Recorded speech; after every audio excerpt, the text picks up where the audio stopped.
Welcome to the Talk of the Town, proudly brought to you by Uniquely Nelson. I'm your host, Chris Butler. With me, Simon Duffy, General Manager of Uniquely Nelson. Good to have you back, mate. Good morning, Paula. Good morning. Today, we're coming to you from the Vic Public House. These backdrops are just getting better and better, aren't they? I'm amazed what you've been able to construct overnight, Simon. Well, it's the Boulder Bank I'm struggling on. It's the next one. Low tide. The Vic Public House on Trafalgar Street, and a big shout out to the Williams family and thanks for the use of the venue. Joining us today is Paula Campbell of the Little Beehive. Welcome, Paula. Great to have you here. Thanks for having me. Tell us, first, Paula, a bit about your background and where you're from. Okay. Like home-wise or... Yeah, I'm from Tauranga, and I came to Nelson, must be 20 years ago. I came for apple season, as a lot of people do. Yes, that's right.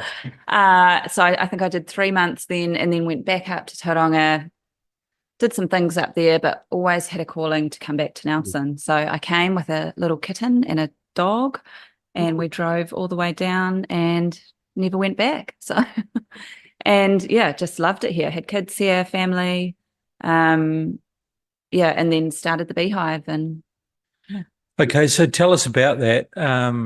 Where did the idea come from? So a really good friend of mine, Rachel Brown, she's a photographer. Well, she was at that point, and she worked a lot from home and just wanted to have a space to collaborate with other artists and creative people. So she started looking for a venue, but she thought it would also be really cool to have a gallery somewhere to display her work and others. So that's what she was on the lookout for. And she met Jose Gaetano. He's quite a legend in Nelson.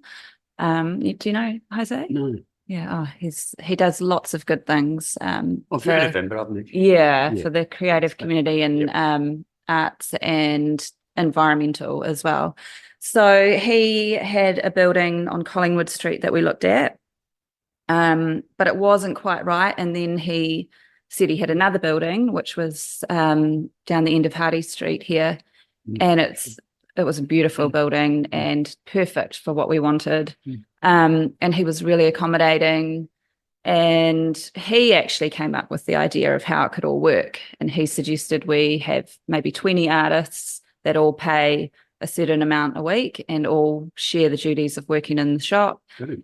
And yeah, that's what we did. We got 20 people together and it happened. Was it called the Little Beehive before the co-op? He actually came up with the idea as well. I think he said it in Spanish at first and then told us what that meant. And we were like, oh yeah, that sounds pretty good. Like, we're all busy, and yeah, it was the hive of creativity. Yes, and so we just went with that. And that's how it all started. And yeah, we decided to keep it just Rachel and I making most of the shots, because obviously with 20 people, it could get quite chaotic. So Obviously there was the benefit of looking for ways to market your own work, but was there a recognition that artists found it difficult to promote their own works?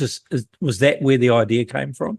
Yeah, I think it can be really tricky depending on what you're doing. But yeah, definitely.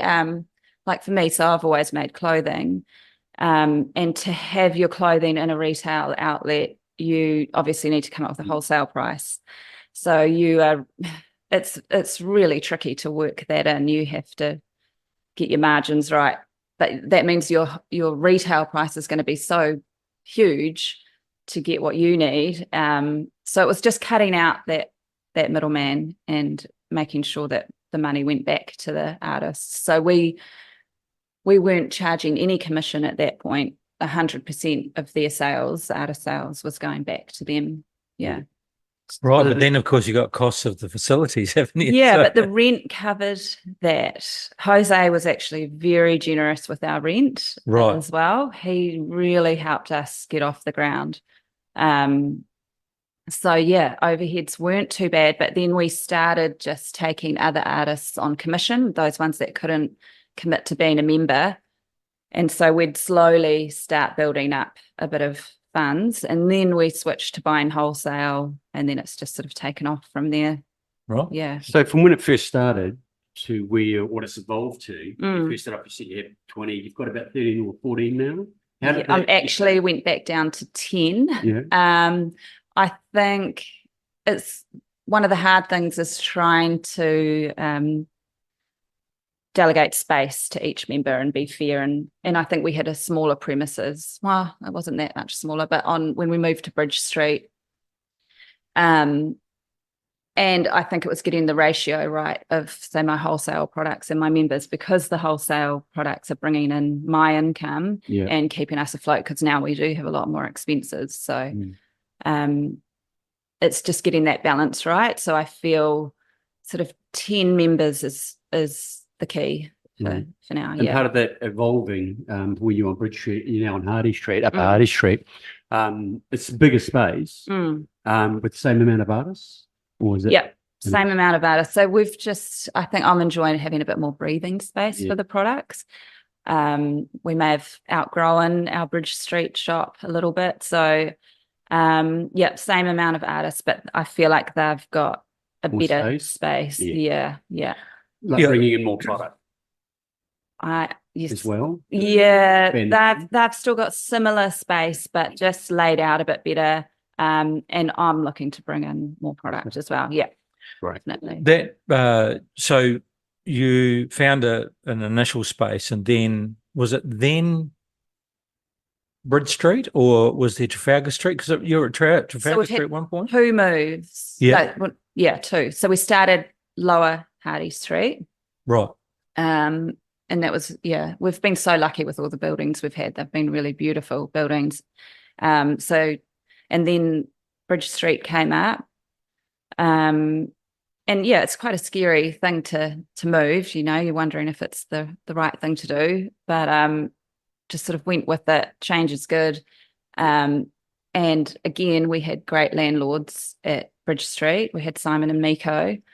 And they made it really easy for us as well. So, then we were 5 years. So 5 years Lower Hardy, 5 years Bridge Street, and now we've got our forever home. So tell us about that move to Hardy Street. How's that gone for you? Good. Yeah. I'm excited about it. I think obviously it's a really, strange time of the year in winter to judge retail wise how it's going, but in the recession, but we've had such good feedback from everyone loves it, so I'm really excited for summer, and it's a nice street to be on, and foot traffic just as good. Mornings are a little quiet. We need a cafe down there if anyone wants to come start a cafe or take over Morrison Street. Swing to some other shops once you moved in, and it's interesting how a shop opposite you, which is in a completely different space, benefited from you moving in. I said, how does that work? And they explained that a family would come into the Little Beehive, and they said, some of the guys in the shop opposite would watch it, and suddenly the father or the husband and the son would scuttle across the road to their shop, spend time there. Well, the rest of the family's in Little Beehive, so it kind of there's a bouncy effect. Absolutely. Like Street, which is great. And we love our neighbours that we've got as well in that sort of creative zone. We've got Craig Potton and Shine, and then the jewellery school that's just opened up down the road as well. So it feels right. So the economy. The economy, and maybe just people management can be tricky sometimes. We're working with different artists. Bunch of artists. There's the expression they say artists are great at their craft, but when it comes to marketing, they kind of step back a wee bit.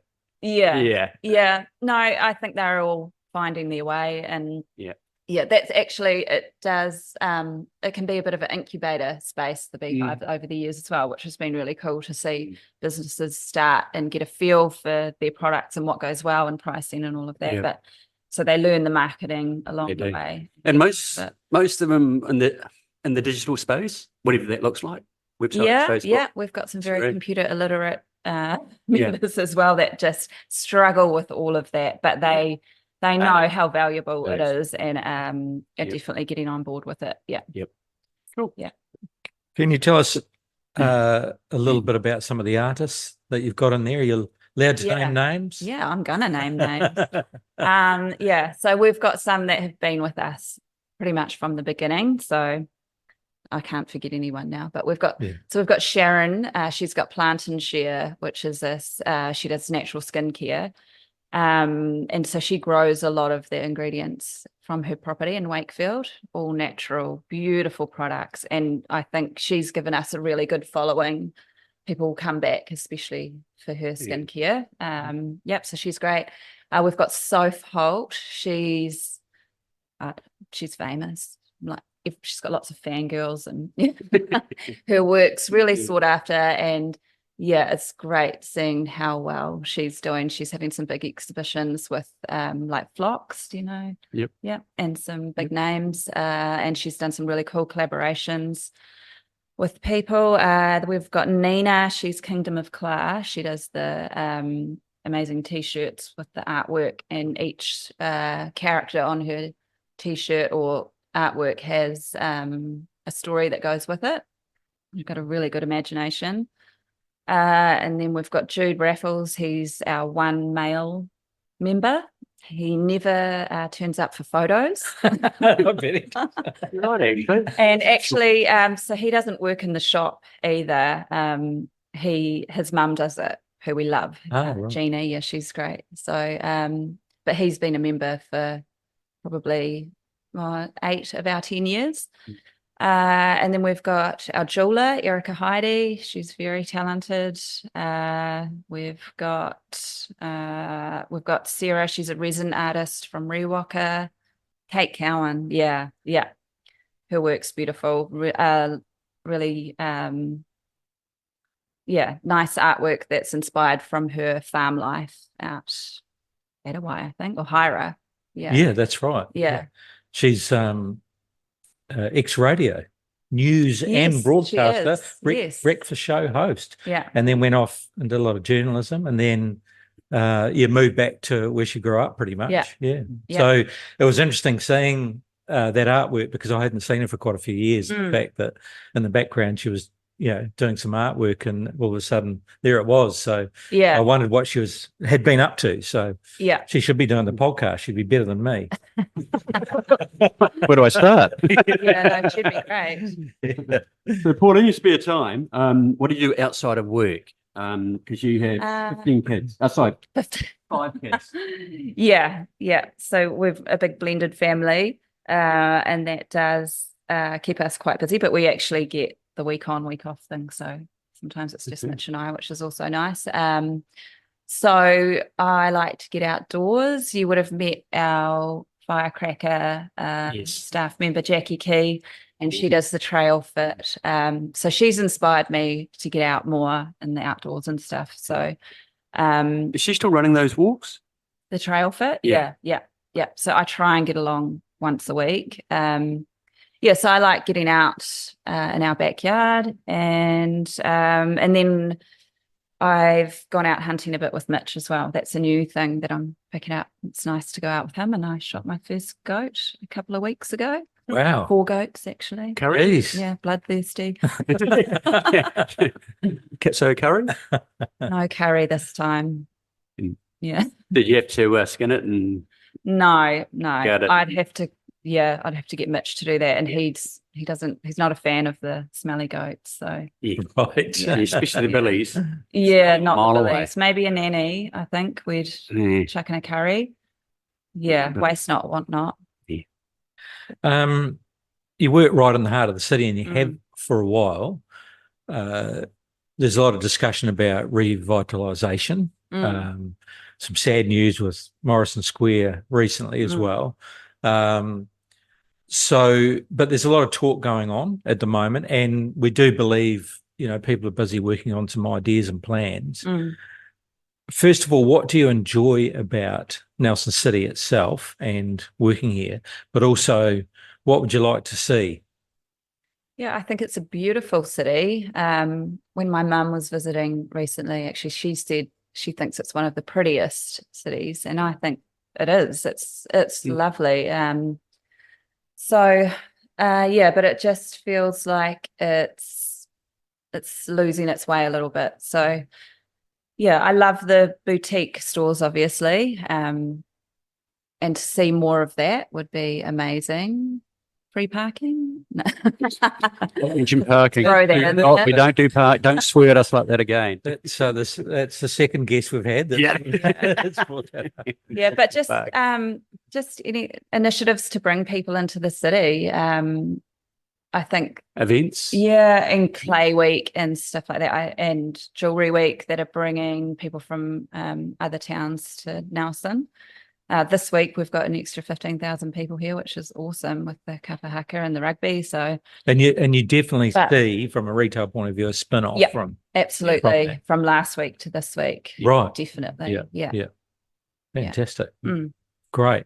We should also mention that Paula's on our Uniquely Nelson board too, so it's fantastic to have you on our board and get a perspective from a retailer, and also you're a lot younger than us old dinosaurs, so it's good to get your perspective on that scenario as well. That includes you. From the Triassic period. That's right. Yeah, so it's great to get your perspective on there as well, which is great. Thank you very much for coming in. We really appreciate it. It's a great shop. It's there's always a lot of great stuff to look at. It's a bit of a treasure trove in there, isn't it? Absolutely. Yeah. Thank you. Thanks. Thanks, Paula. That's it. A heartfelt thank you to Paula from Little Beehive. You can find this podcast on uniquelynelson.co.nz or talknelson.co.nz and on Spotify as well under MBS Talk Nelson. Thanks for tuning in. Don't forget to join us next week for more from Talk of the Town. This is Chris Butler and Simon Duffy signing off. Until next time, Nelson. Stay Little Beehive. Stay unique. Stay unique. Stay unique. You're getting it.